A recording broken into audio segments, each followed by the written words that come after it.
Hello and welcome, my dear grade 9 elite math students, to today's session on module 1, lesson 4, inequalities in one triangle. In today's session, our learning objective would be to prove and apply angle side inequalities in one triangle. So let's get started with the session today. Let us study the angle side inequalities in one triangle. So if two sides of a triangle are congruent or the triangle is isosceles, then the angles opposite to those sides are congruent. I already know this. Now from there we are going to go to the angle side relationships. There are two theorems in this context.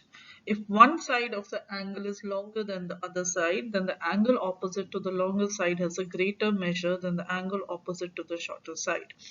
So if you are given a triangle where you are given the length of the sides, then you can look at the longest side and opposite to that the angle would have the greatest measure. So it would be the biggest angle.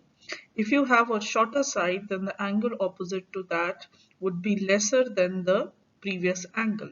So this is your theorem 1.9.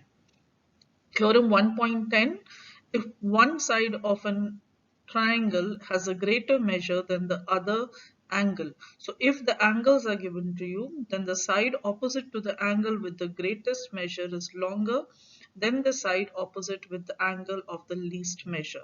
What does this mean? This means that if you have a triangle where you are given the angle measures, then the angle with the biggest measure opposite to that, the side would be the longest.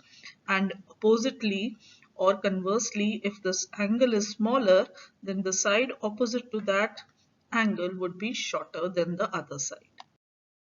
So let's look at this example where you have to order the triangle measures. So you have to order them from smallest to the largest.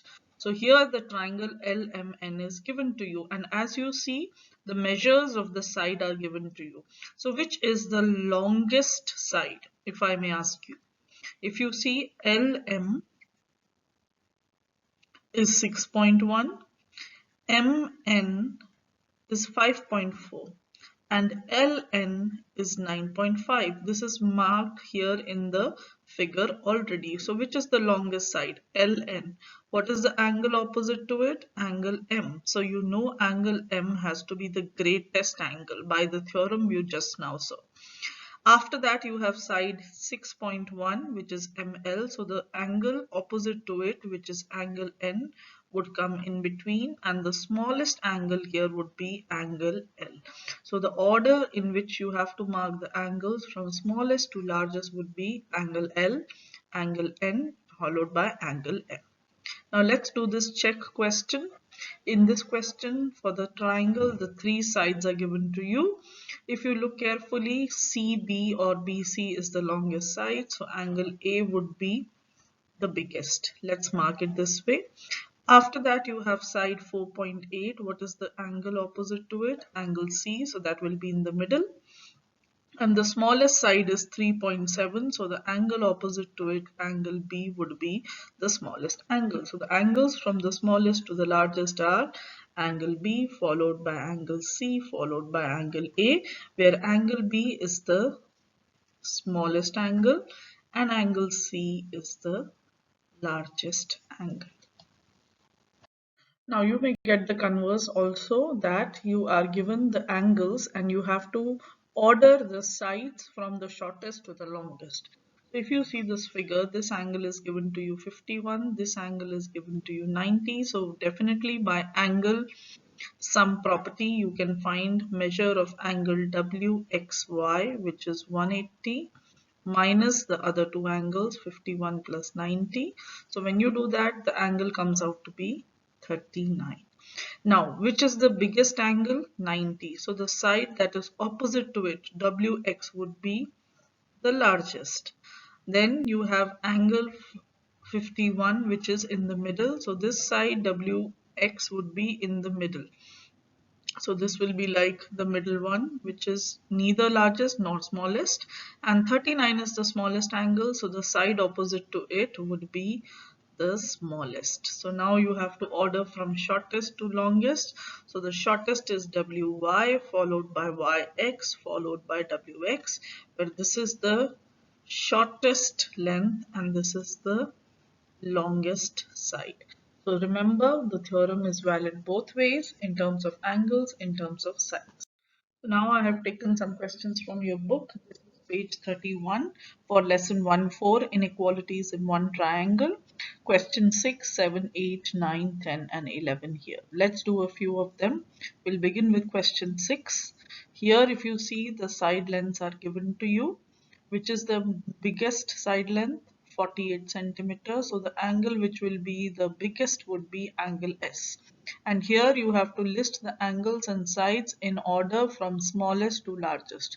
So let's write the sides first. So RS is the smallest side, being 23, followed by TS, followed by TR. So accordingly, angle T would be the smallest, followed by angle R, followed by angle S. So angle S is the largest angle because it is opposite to the longest side. So this is how you order from smallest to largest. Look at this one. Here the angles are given very clearly. This is the biggest angle, followed by this, followed by this. So what is the side opposite? RT is the biggest, followed by this one ST, followed by this one RS. And why do you have that? Because angle S is bigger than angle R is bigger than angle T. So what we are using? We are using that the side opposite to the longest angle or the biggest angle is the longest and the side opposite to the smallest angle is the shortest. So this is how you apply the theorem. Similarly, you can solve other questions that you see here. And if the angle is not given like this one, then you can apply the angle sum property, 180 minus 60 plus 54 to get the third angle. Remember, angle sum property which says for a triangle, angle R plus angle S plus angle T is 180 degrees. So that's all for the session today.